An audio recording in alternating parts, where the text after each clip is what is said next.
The second question is, what steps would you take to assure that your constituents continue to be involved in decision-making processes in Washington?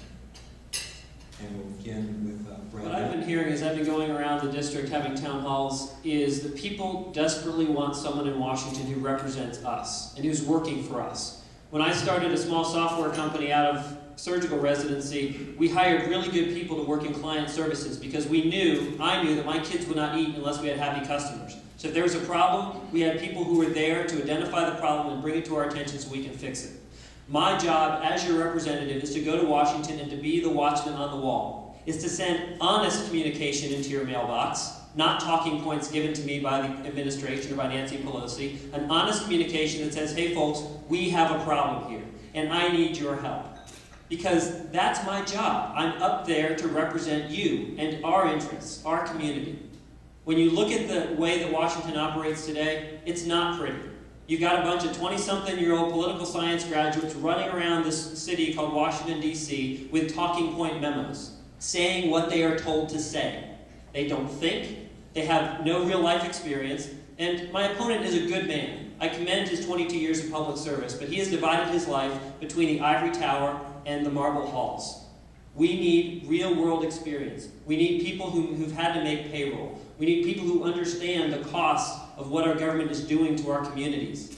And the way you do that is you elect people who are not Washington insiders, who don't get their money from the lobbyists on K Street, but who get their money from the people of the 4th District and individual concerned Americans who want an honest conversation.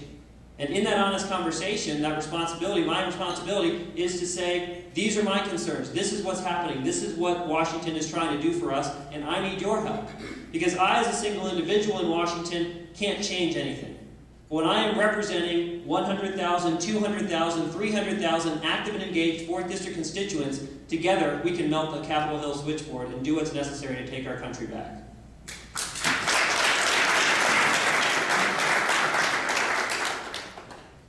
It's true, I did spend a few years teaching over at Duke University. You might want to call that an ivory tower.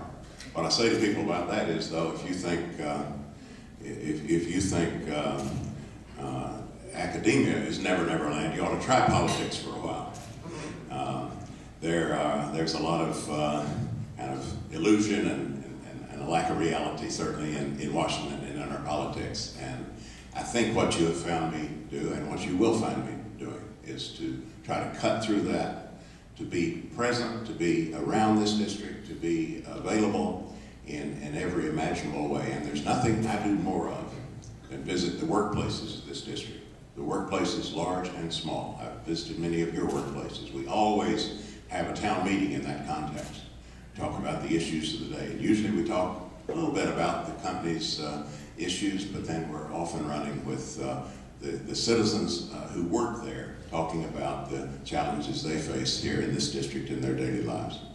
I tell you, just honestly, you're going to find me staying away from some of the buzzwords you've heard this morning. You've heard that there's never been a bailout I didn't like. Well, I tell you, there have been a lot of bailouts I didn't like.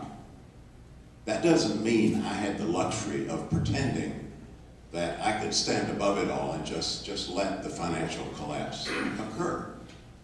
What you found me doing in that situation was agonizing over this and talking late into the night as we dealt with Wachovia and other challenges here in North Carolina, and then doing what I thought had to be done, simply had to be done, and then coming home and talking to you about it, interpreting it.